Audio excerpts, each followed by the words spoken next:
But we are going to begin tonight with the remarkable testimony before the American people today, a window into the Trump White House we have not heard before. And even former President Trump's loyal Attorney General Bill Barr describing the former president in the weeks following the election as detached from reality. Tonight, the testimony from top campaign aides, Trump insiders, even his daughter Ivanka Trump, all saying it was clear the election was not going to be called on election night, urging the president not to declare victory. But the president instead, before the cameras at 2:30 a.m., saying this is a fraud on the American public, saying we did win this election. But the truth behind the scenes, his campaign manager, Bill Stepien, knew they had not won. He testified he told the former president it was far too early to make that claim, others making the case too. But they testified the president listened to Rudy Giuliani instead. And there was also testimony today that Giuliani showed up at the White House intoxicated on election night. Giuliani's attorney tonight denying that claim. And former Attorney General Bill Barr, a very loyal AG to the former president, now emerging as a key witness in these hearings. In that videotaped testimony saying today in the weeks following the election with the former president and these false claims, Barr says he became demoralized himself, saying if the president believed those lies, that the president had, as I mentioned, become detached from reality. Tonight here, the never-before-seen testimony, the top Trump campaign aides, his daughter Ivanka Trump, her husband Jared Kushner, and a portrait inside the Trump White House of election night and of the weeks leading up to January 6th. ABC's chief Washington correspondent Jonathan Karl leading us off tonight from Capitol Hill. With recorded testimony from some of the people closest to Donald Trump, the January 6th committee revealed what was going on inside the White House late on election night 2020, as Trump was urged not to declare victory by his campaign manager. It was far too early to be making any calls like that. Ballots were still being counted. Ballots were still going to be counted for days.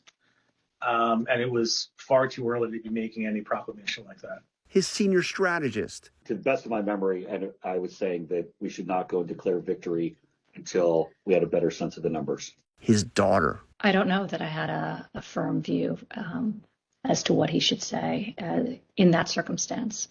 The results were still being counted. It was becoming clear that the race would not be called on election night. It was tense at the White House. Witness these photos taken on election night and published exclusively in my book, Betrayal. You see the anguish on their faces.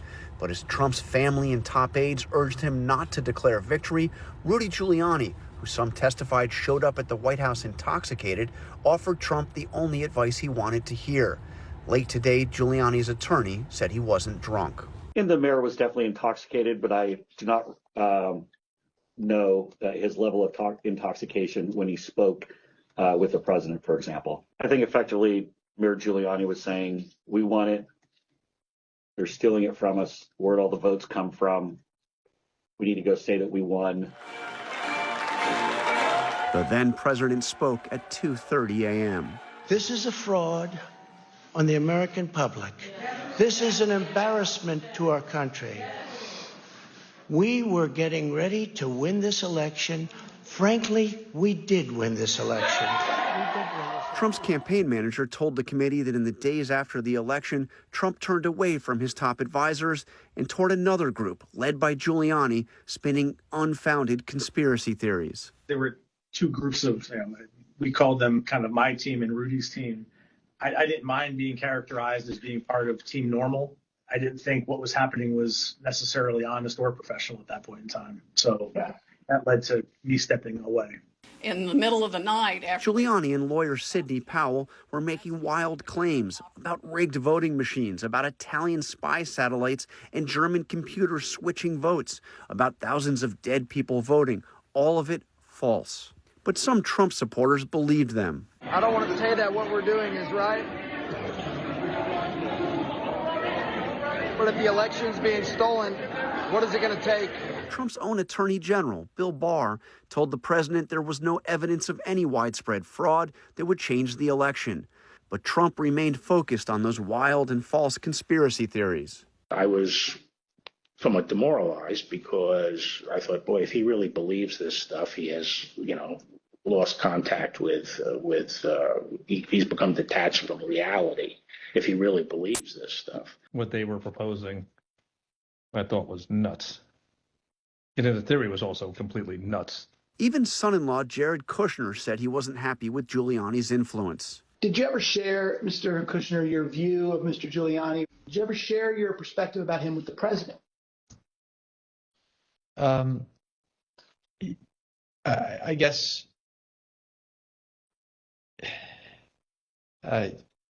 yes. Tell me what you said. Basically, not the approach I would take if I was you.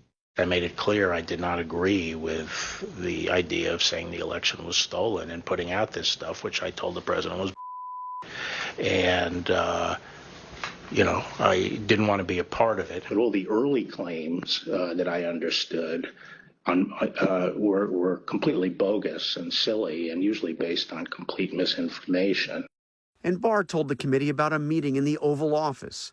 And after that meeting, he spoke to Chief of Staff Mark Meadows and Jared Kushner.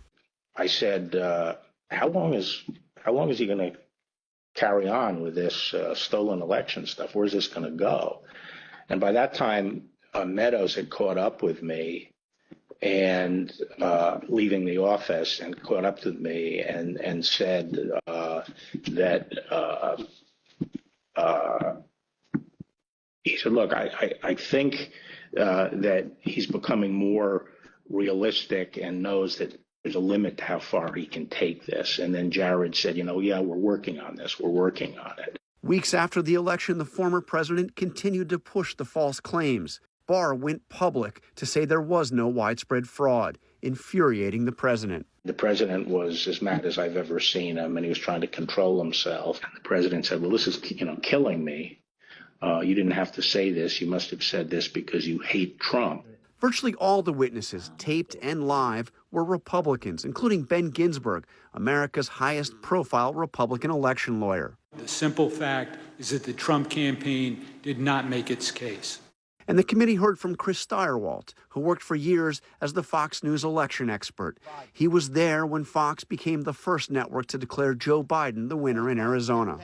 After the election, as of November 7th, in your judgment, what were the chances of President Trump winning the election? After that point? Yes. None. He needed 3 of these states to change. And in order to do that, I mean, you're at an infant. You're better off to play the Powerball than to have that come in. Well, that point certainly landed today. John, you and I were on the air for these hearings today. John Carl back with us tonight. And this committee today, John, methodically laying out the evidence that Trump's inner circle told him not to declare victory on election night, that they warned him the election fraud claims were false, that the former president ignored them and kept pushing those claims. And the committee also said hundreds of millions of dollars were raised by supporters who believed the former president. Where did that money go? $250 million, and according to the committee, virtually none of it went to efforts to actually challenge the election results. As Congresswoman Zoe Lofgren put it, the big lie was also a big ripoff. There was another major headline after the hearing today, John. Attorney General Merrick Garland was asked. He made news when he said, yes, he is watching these hearings, and he added, so are the prosecutors?